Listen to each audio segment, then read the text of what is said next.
নমস্কাৰ বন্ধু বান্ধৱীসকল, আপোনালোকৰ আশীৰ্বাদত মই নিজৰ পইচাৰে এখন লেম্বৰগিনি কিনিবলৈ সক্ষম হ'লোঁ। খুবেই ভাল লাগিছে মোৰ। আগতে মই কিনিম বুলি ভাবি আছিলোঁ। মোৰ ৱাইফেও কয় গাড়ী এখন কিনা, কিন্তু গাড়ীখন মই কিনিব পৰা নাছিলোঁ। কিন্তু অলৰেডি কালি মই এখন গাড়ী কিনি লৈ আহিলোঁ।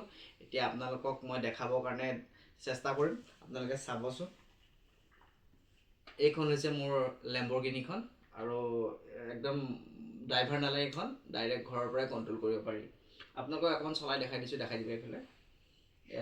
এইফালে মোৰ ছোৱালী বহি আছে। ছোৱালী বহি থাকোঁতে তাইকো দেখাই আছে লেম্বৰগিনিখন। তাইও ডাঙৰ হ'লে অলপমান তাইও বুজক জানক বুলি অলপ লেম্বৰগিনি কি বস্তু, কেনেকুৱা গাড়ী, সেইকাৰণে তাইক দেখাইছে। এতিয়া অকণ চলাই দেখাই দিম, তুমি দেখাই দিবা। দেখিছেনে স্পীড পিক আপ? দেখিছে? এক নম্বৰ গিয়াৰৰ পৰা ফালিচি যায়। দেখিছে? বা দেখিছে? আপোনালোকে চাওকচোন। দেখিছে?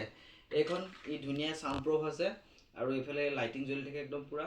মানে এইবিলাক লাইটবিলাক মই লগাই আনিছোঁ, আৰু চাইলেণ্ট বজোৱাটো টুকটাক এইবিলাক বজোৱাবিলাক মই লগাই আনিম। আপোনালোকক দেখাম। মই ঘৰৰ পৰাই কণ্ট্ৰল কৰি চলাই থাকিম, মোৰ ছোৱালীক উঠাই পেলাই, আৰু ৱাইফকো বজাৰ কৰিবলৈ পঠাম মই।